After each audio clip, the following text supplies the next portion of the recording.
for decades.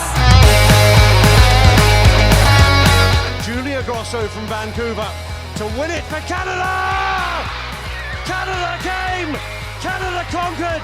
Canada gold at Tokyo 2020.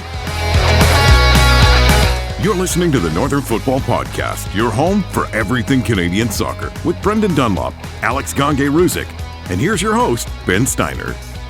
Hey there, folks, and welcome back into the Northern Football Podcast, episode 184 of Northern Football, but a bit of a shorter one and a bit of a more intense one as well, because Bev Priestman is out of the Canadian Olympic team, not necessarily out of the Canadian women's national team, but you know, if you're tuning into this, you know the situation at this point. You know Rick Westhead's reports.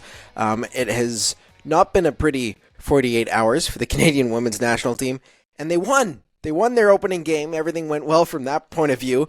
They did concede off a set piece, which was kind of funny considering everything in terms of spying. But, you know, it's been a chaotic 48 hours. I've been on this story. I know you have as well, Brendan. And, yeah, Alex unable to join us, but certainly a lot to digest in this last 48 hours. Yeah, Northern Football News Night. Alex unable to join us because he's spying on another podcast to see how they cover the story from a North American perspective. It's a en français podcast, obviously, so we'll let him do his own thing, and he can report back to us with all the news and notes later. I mean, if anything, I was the spy. I was on New Zealand radio this morning talking about all of this. There this morning. Our evening here was around 6 p.m. that I was on the radio, and it was their morning show. I was definitely. I've been trying to keep up with your sleep schedule. You know, you're tweeting at all hours of the night. You and Devin Haru tweet more than anybody. Like you, Devin Haru, and Arash Madani. Although Arash Madani is probably like 1 to every 3 tweet ratio of yours. He just has he has the sharp, impactful ones. The sharp, impactful ones with the 17-minute video, right? So Arash is great.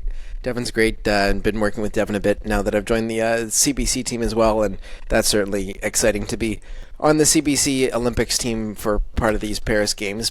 And here you thought you would just get excited about skateboarding and the E. coli levels in the river, the opening ceremony that's not traditional. There's always a story a couple days before the Olympics. Yeah. You never want to be that story. Canada has managed to become that story, and then some. But usually the story is, is there enough security? You can tell the kind of story that would be if Canada wasn't, taking the spotlight is, all of the workers seem to be striking and then getting quick labor agreements in France right now. The dancers at the opening ceremonies were going to go on strike and not be at the opening ceremony. They sorted that out. That would be the story that we were all talking about, if not for Canada Soccer getting caught with the drone, because apparently this has been happening for a while. What was your sort of initial reaction to, all of this trickling out and then really blowing up tonight with Rick Westhead's report? Yeah, I mean, it's wild, right? Because it almost kind of felt like just getting to that first game, then getting the win, and then seeing it go up on the official Olympics website as 3 points at the table for Canada. Like, okay, we're past this. There may be some, more things that come out. Obviously, we knew about all the investigations that were happening, but it felt like, okay, we've got through. Let's focus on France. And then, before we finished our dinners, Rick Westhead's got everyone thinking about 2020 and 2019 in Orlando, and maybe even when John Herdman was coach of the women's team, researching drone technology to think how far back can this actually go? How are they doing this? Well, sometimes they didn't even use drones. They hid behind sheds and they were in bushes. It sounds crazy, man. Like the sources that Rick Westhead had in his reporting there for TSN, that there were staffers and employees and contractors that were told, hey, this is part of your job, and like if you don't get it and you don't agree that this is how we're doing things, and like this organization isn't for you, get out of here. That's insane. It's wild to think that was systemic. And I used the example on Overdrive the other day that we know that espionage, soccer espionage to some degree, has always existed, but like sign stealing in baseball, it's the one egregious act, or you can say even the over sophisticated act that like gets caught and brings the house down. And it seems like that's what's happened for Canada now. They're the ones that have stepped in at the wrong time, and really, man, such a sad time for where we are with the game. That was my initial thought. Like, we just come past this. I love when mainstream media call me to talk about soccer and we're talking about games. And I always get more calls when we're talking about bullshit. Always. I'm sure you do too, man. Yeah, I mean, the amount of radio and TV that I've done in the last 24 or 48 hours on this has been, equivalent to when Canada made the run to the Copa America semifinals. Like, it either has to be extremely good or extremely bad for the mainstream media to really jump on Canadian soccer. And we're seeing the growth in the game that, you're seeing it a little bit more often that people are focusing on Canadian soccer. But it's pretty astounding that Canada Soccer as an organization had regained a lot of the respect of the public in the last month through Copa America. And, Jesse Marsh on the men's team, Kevin Blue as well. And then the one part that, hadn't transitioned to that sort of new era of Canada Soccer being Bev Priestman and the Canadian Women's National Team coaching staff. At the start of this Olympic journey, before all of this broke, I thought that there was potentially, a foot out the door for Bev Priestman already. I thought that this wasn't necessarily going to be a continuation. It was more the end of an era. If they can go out and win a gold medal, sure, she keeps her job. But I thought, even a bronze medal, maybe it's time to move on. Yeah, I don't and think more she so coaches because the another federation was hitting a new level, not because she had hit a ceiling. Yes, your opinion? I think so as well. Like it was time for the federation to just take a new route, even if it wasn't a very equivalent coach and getting the most out of the group. I think it was just time for a fresh voice. Even the best coaches don't last forever, and I think that's sort of what we had started to see with Bev Priestman. And I was pretty confident. Even this morning, we're recording this around 1 a.m. on Friday, so it's Thursday morning. I was thinking before Canada played against New Zealand that Bev Priestman would coach against France. She'll see out the tournament. It would be too much to fire her now. It would cause too much unrest, and they'll go through this tournament, try and win a gold medal, and then we'll deal with it. Well, clearly the Canadian Olympic Committee and Canada Soccer thought differently. Suspended by Canada Soccer, Canadian Olympic Committee sends her home from Paris. Took me by a lot of surprise, and I mean the question from ONW. We can dive right into the questions. Not so much a question, but just what the fuck? Like, what has been going on over the last 48 hours? I mean, where does Canada go from here? Really, I know there's a lot of questions about that as well. Yeah, honestly, man, it's hard to say, right? Because just 24 hours, it's changed so much. I said this again on Overdrive. Frankie Corrado asked me, like, is this more of an indictment on her not knowing like what her underlings are doing, or the fact that like this is something that they're orchestrating?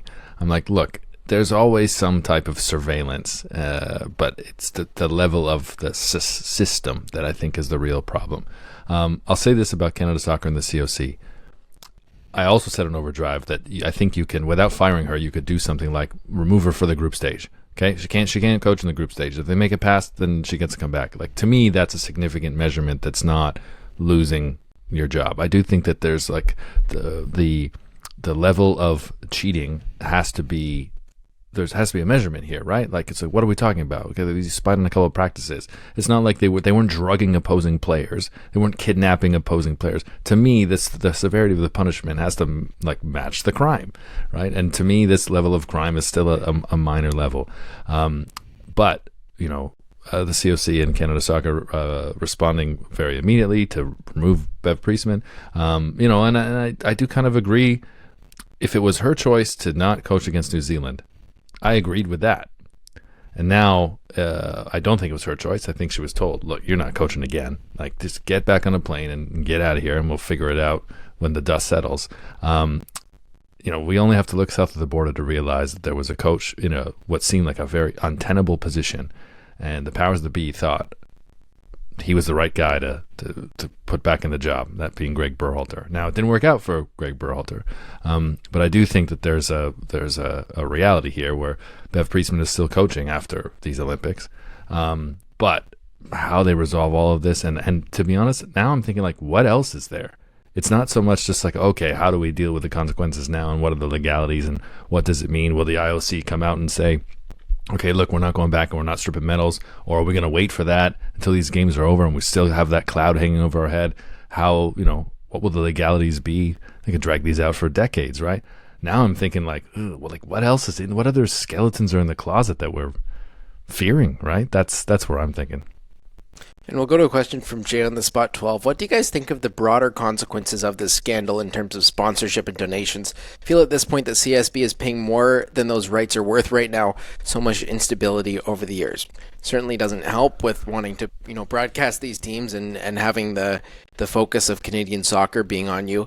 Well into TSN for covering this. I know a lot of people were judging, Rick Westhead for coming in with another story like this, but that's his job, and he's done a hell of a good job on this story, and completely blown this story open as well. In terms of the broader consequences, the part that still rings to me is none of this has come from FIFA, none of this has come from the IOC. This has all been voluntary. The COC sanctions, its own team. Like, this has all been Team Canada taking care of Team Canada. Whether it's Team Canada, Canada Soccer, or Team Canada, the COC, this has all been Team Canada sanctioning itself. There will be sanctions from greater bodies. They're still investigating, whether it's CONCACAF for what happened in CONCACAF, reported by Rick Westhead, whether it's FIFA at a great scale, or whether it's the IOC. People hate to hear it, and I put it out there on Twitter as well, and it was part of the conversations that I was having with various people this evening, that nothing's off the table right now. Is it removing games from the 2026 World Cup that Canada was supposed to host 13 games in? Is it stripping the Olympic gold medal if, there's enough evidence of cheating in 2021? Is it, sanctions against players, against staff? Elimination from this Olympic tournament, even after having kicked off. I think everything's on the table right now. Do me a favor. Don't write these suggestions down. Okay? Don't tweet these. Apart from sharing this with me and our loyal Northern Football listeners, let's just keep your ideas of what they can do to really punish Canada. Let's just keep that between us. Okay, don't give them any ideas. I get your point of view, but it's kind of like where my mind's at. It's like, none of this punishment has come from the organizations we're concerned about, and these thoughts clearly are on their mind of how can they go ahead and punish Canada.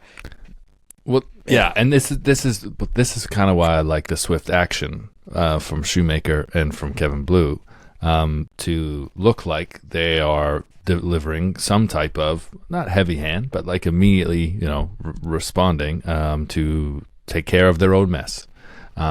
Hopefully that leads to some lessened punishment. I think losing games at the Men's World Cup in 2026 would be a real, I don't want to say, obviously it would be a gut punch. It would be awful. I think that would be overreaching. I think that would be unfair. I also think that maybe the protectionism there is in the legalities, that it would be hard for FIFA to justify that. That would be a harder one. The one that I'm afraid of, and I don't know what stands in the way of this, because the IOC for decades writes their own rules.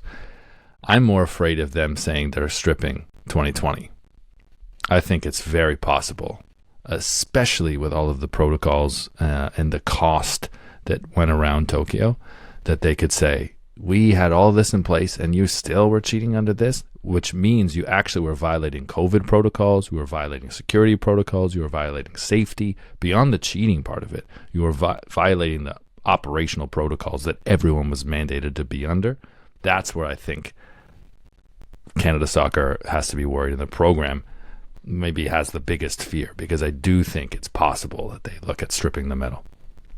And that's something that the IOC could do as well. Like, that's something that's within their control.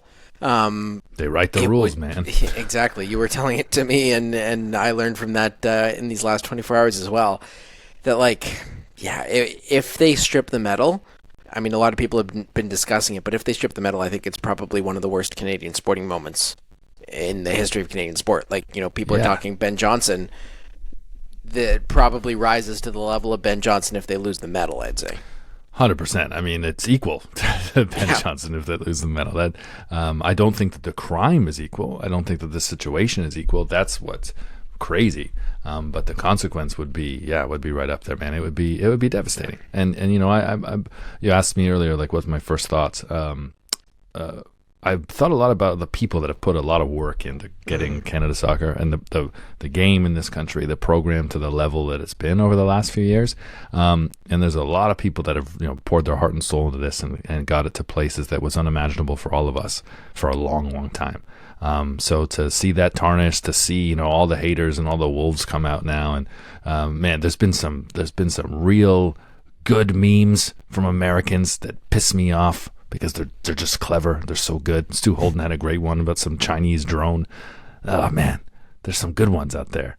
But I've been thinking a lot about the people, and I really hope that this doesn't get any worse, man. I really hope this doesn't. I'm worried about the skeletons, and I'm worried about the IOC writing their own rules. And a question from Andrew Kay, and there's been several questions about this. How prevalent is this in soccer? I mean, it's pretty common in Canada, in CONCACAF, plays by, CONCACAFery in a way, and we saw that a little bit, at the Copa America as well.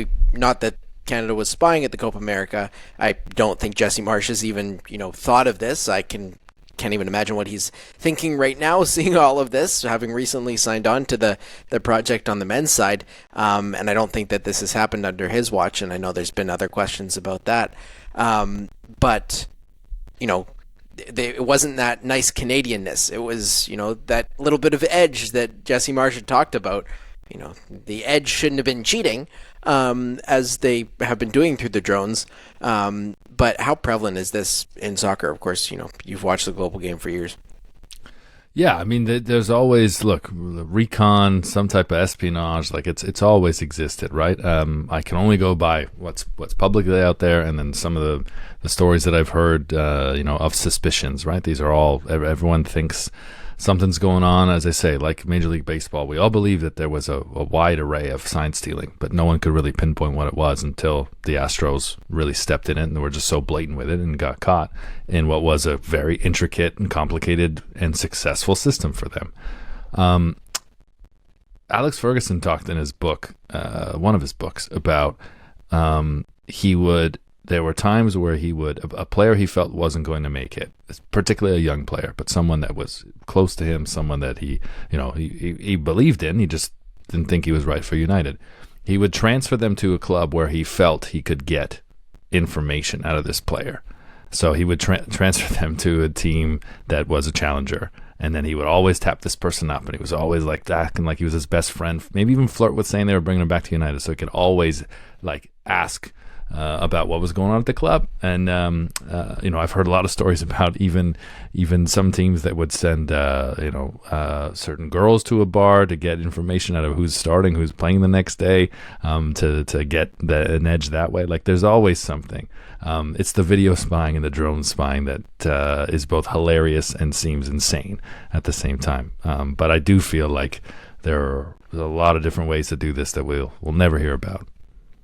And from Nimmer Todd, as well as several others, is there any indication that the current CSA president, Peter Grusso, or CEO Kevin Blue, and even Jesse Marsh have been complicit to any of this, or are they new and maybe finding out about this themselves? And also, how do you find that they've conducted themselves? Of course, it was Canada Soccer's decision to suspend Bev Priestman and then sent home by the Canadian Olympic Committee.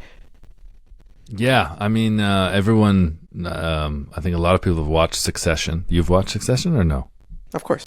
Oh, okay, great. I wasn't sure if there was too many Polish top division games in the middle of the night or whatever, that you were scrubbing through tape and watching every League One team under the sun. Skateboarding, don't worry. Okay, amazing. Yeah, well, 3 a.m. badminton. We'll let you go here before we get to that point. When Tom gets promoted to cruises, and the old guy leaves cruises and says, oh, by the way, there's a big dossier here of all these things. And he's just smacked across the face with this scandal. I do think that there's a level of that's happened over the last 48 hours for some of these new faces and voices. And I do think that there's a few people there who felt like this wasn't going to blow up the way that it has, and wasn't the risk that the cruise ship was for Tom Wamsgams in Succession. I think that I would be surprised if any of these new faces we're talking about can be really roped in to being complicit or guilty in anything here. I do think that there's just a lot of other fall people, men and women that could be the fall people instead of the new ones in charge. And from April sets, and I'll answer the question as well, how do the women's team move forward in this tournament? The worry I have in terms of, the leadership of Canada Soccer, the people that, at this point are still in good standing at Canada Soccer, is the players. Have the players been complicit with this? Has, some of the players potentially within the leadership group seen these videos? I think back to, certain moments at Tokyo 2020 where there could have been potential benefits of seeing training sessions and seeing ways that other teams were going to approach that could have benefited Canada on the route to gold. Have players seen this footage? Have they been complicit to this footage? Have they not spoken up? Has there been concerns or fears about speaking up? I think this is all stuff we'll find out in time as, investigations continue from, every aspect, whether it's the independent investigator at Canada Soccer, the various journalists on this story, or FIFA and the IOC. But there's a lot here. Who knew what, when, who was complicit? That's really the questions that we're answering here. And if people were complicit to this and used it to their advantage, then they should face the consequences, whether they're staff members or athletes. At this point, I'm of the perspective that the athletes didn't necessarily know. The things that might have been implemented were, sold as tactical plans and ways to attack opponents, and the players went out and executed and performed to the best of their abilities. You could know everything about a tactic and still not win a game. It's very easy to. You still have to be better than the other team, score more goals. And so Canada figured that out in Tokyo. They were Olympic champions at Tokyo for now. We hope that that's not stripped, but as you said, it's a possibility. So I think that a lot of the new leadership of Canada Soccer is probably surprised at this because, there was the jokes in 2021 that, they were spying on Honduras. Well, now we know they were spying on Honduras as well as a slew of other countries. That you're now looking at this situation where it's like, yeah, the Canadian team has to move forward from this. And they won today in the face of this situation already, in the ability of having Andy Spence on the bench already. They proved that they can win in this scenario, sure, not against the most difficult opponent that they're going to face in the group, but then again, 3 points might be enough to get you out of the group if they keep these 3 points. So everything's up in the air, but I don't think the Canadian team is necessarily any more flustered than they were, to be honest. I think it can be a massive distraction. You talk about, the players, your belief is that the players weren't involved and it could be sold as a tactical plan. I share that belief, but I don't know if that's actually true. If it is deeper, that it's the leadership group, that it is a handful of players affected, that it's maybe a handful of players that are tapping this up and seeking that out. I don't know how you discipline that because it feels like there should be. But again, I use the Astros example, and all those guys were in the World Series 2 years later.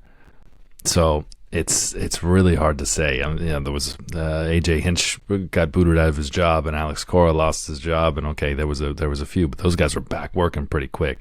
In terms of players, like I don't know what that it feels so unprecedented in a way. I really don't know what it would be, but I do think that it's hanging over their heads a lot heavier as they wake up on Friday morning than when they went to the pitch to play against New Zealand. I think that there's a way about them on match day, and this women's team especially, they went through all this shit in 2023, and yes, they weren't successful in Australia, though they did get 4 points, let's remember, and they didn't play to their level at She Believes Cup, though they did get a win at She Believes Cup.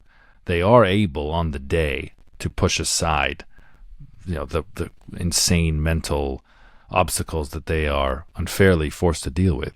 But I just think that this is different now. So it would be, to me, the expectation has to be still a semifinal. But I think it would be more of an achievement to do that, whether you finish fourth or you're coming back with bronze. It would be more of a accomplishment, I would be more amazed, by the accomplishment if that's what they did, how they finished. I mean, in many ways, and we've spoken about it before, this women's national team has excelled in the face of adversity and excelled despite of Canada Soccer. Yeah. Canada Soccer over the last month has regained a lot of public trust in terms of the success of the men's national team, in terms of their communication with the public, that it almost seems like the organization was actually helping that run that we saw at the Copa America. On the men's side of things, that, this would be another situation where a national team, this time the women's national team again, has to go find success in the face of Canada Soccer, in the face of adversity. Yeah. They've done it before. They could potentially do it again. I mean, it will have a massive asterisk next to it because the entire world will think that Canada is still cheating. The entire world sees Canada as cheaters of the Olympic Games, because not only is this against Canada Soccer, but there's 338 athletes as part of Team Canada. It's not just the 18 on the Olympic roster that are now painted as cheaters. It's an embarrassment to the entire Canadian Olympic team. And that's what makes it different than, a World Cup or a CONCACAF tournament, or, a tournament where it's just going to be soccer. But a question from Mick Maz, and then we'll wrap things up, is what steps do the higher-ups at Canada Soccer have to do now to win the trust of the public back? Oof. I mean, I think with Kevin Blue, they've been on such a good trajectory so quickly.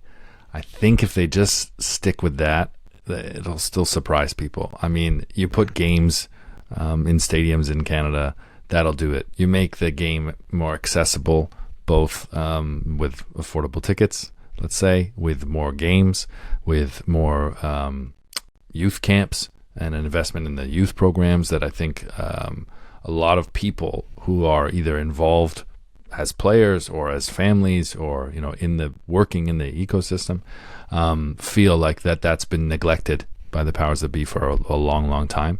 And everything Kevin Blue and Jesse Marsh has said indicates that they want to be different than the past when it comes to youth. So I really think that can make a big difference in winning back that trust, or solidifying that, hey, we're still on the right trajectory and the game is still worth your time, your investment, your faith, and your love. We're going in the right direction here. We've just stepped in it here, and there's an incident that's a thing that a lot of people hadn't envisioned coming up at these games. But yeah, I really want to get to France, man. I guess I feel a safety net with France. Like, let's just, maybe falsely, right? Let's get to that game again. Let's see the result go up on the standings, and then we can breathe a little bit. But it's going to be a wild weekend, man. Yeah, I mean, the Olympics actually get underway in earnest as well with all of the other events, and this Canada Soccer, story will fade from the spotlight because there will be other stories that start to take the international spotlight as well. This is still going to lead the Canadian spotlight, in terms of the negative light, but I think we're going to be hearing a lot about the Canadian swimmers over the next weekend. Yeah, and please, week Summer as well, McIntosh, Penny Alexiak, take the heat off of soccer, please. Okay, LeBron, do something. Take the heat off of Canada Soccer. A little bit of water on the fire, some might say, with swimming becoming the focus of the Canadian Olympic team. You know what I miss about not being at CBC for these games is like the music, the montages that they used to. That guy Tim Thompson, the things that they would make. God, I miss those, man. We'll tune into the opening ceremony because he's cooked one up. I got to see it tonight. Hey, look at this guy, the inside info. Nice. Okay. Well, for anyone watching who or listening to this who's watching the games, and you'll see the same Dan O'Toole Bet Rivers commercial 3,000 times, at least in the actual broadcast. You'll hear some sweet montages courtesy of our man Tim T. I guess just lastly, how do you see this playing out for the rest of the Olympic tournament? Does Canada play the rest of the Olympic tournament? Yeah, I think they play the rest of the tournament. As I say, when I'm worried about the skeletons, could there be something else? If there's something else, it's possible that they get booted out of the tournament. But I find that highly unlikely for what we're talking about. Even if it comes out that it was 3 training sessions, or they were doing it in their home country. I still don't think that warrants them being kicked out of the tournament, but I'd be afraid that maybe there was something else. You? I think they get through the tournament only because it's such a quick turnaround in the Olympic tournament. If this was a World Cup where you have 4 or 5 days off between some games, there's more time to, actually look at some of the cases here. They're playing every 2 to 3 days at this tournament that things are moving so fast. it's not the IOC's only problem. The IOC has a lot to care about, even, has some responsibility over a 2022 team event figure skating that is still going through the Court of Arbitration for Sport, and they're now dealing with a Canadian appeal there to get on the podium. So, wow, there's a lot going on that the IOC is packed with. I don't think they're very entertained by, the various Canadian journalists emailing them for various statements throughout the day, and, my hand up is raised, guilty on that. But with a smile I on your do think that they get through the tournament. I think they get eliminated in the quarterfinal at this point. I don't think they make it very far. I wouldn't be surprised if they lose to France and Colombia, and make their way into that, dreaded third place finish in the group, get out of the group, and they play like Spain in the quarterfinal, and things just go that way, and the story fades away. The focus of the games goes to swimming and athletics, and hammer throw is a great event to watch if any of you guys are looking for an Olympic event. Cameron Rogers and Ethan Katzberg, I could go on, but you'd love to. If it wasn't 2 a.m., you would. Oh, it is 2 a.m. I could go on. I'm electric right now. But yeah, I think they finish, and then we'll see whether Bev Priestman coaches another game. At this point, I would say no. I thought she would initially, and her getting dismissed from Team Canada, surprised me. And so I don't think she returns as Canadian Women's National Team coach. I think we'll see her, dismissal pretty quickly. The tough part then is, Canada Soccer doesn't have a lot of money still. And they recently signed her to a contract through 2027. So, it's going to be tough to find someone of the standard, to maintain the standard of the women's national team. But I think it's something that Kevin Blue and Peter Grusso will agree that they have to do. It's not something they can move on with. And then for Bev Priestman, who knows? Would an NSL team want to necessarily take this on in their first year? Who necessarily knows what this is for the rest of her career as well? Yeah, it would just, time will tell for a lot of those things. I wouldn't be surprised if she's working somewhere else in a relatively short period of time. We know her to be a very good coach. She's obviously a very good speaker. She can work her way around a lot of people in a lot of rooms. I do think that she'd be working again. I don't see this being the end of her career, but it could be the end of her career in Canada, which is crazy to say because, a few months ago, we were talking about her being a candidate for the CF Montreal job, right? And that seemed as though the sky was really was the limit. And now it seems like the only way is down for Bev Priestman, which is wild and still, unfortunate in all respects. But we'll see how it plays out, my friend. The good thing is we'll be here to talk about it, but not always at 2 a.m. And we got to bring Alex back. Yeah, Alex is wild to talk swimming this much on the show without Alex here. Alex is swimming, but we managed to get this one done. And swimming while Canada Soccer is drowning. That's funny, hey? A little bit, but glad that we were able to get this done, and I will certainly get a little bit of sleep in before the opening ceremony, and then, things get a little bit crazy. But thanks so much for listening here to the Northern Football Podcast, episode 184. We'll be back for a full episode 185, where we'll actually break down the Canada versus New Zealand game, because there was a football match played in the middle of this as well. But make sure to leave a subscription and a like and a rating and all that fun stuff on the podcast, wherever you're getting your podcasts as well. For Brendan Dunlop, I've been Ben Steiner. Alex Gangué-Ruzic also sending his regards. Thanks so much for listening.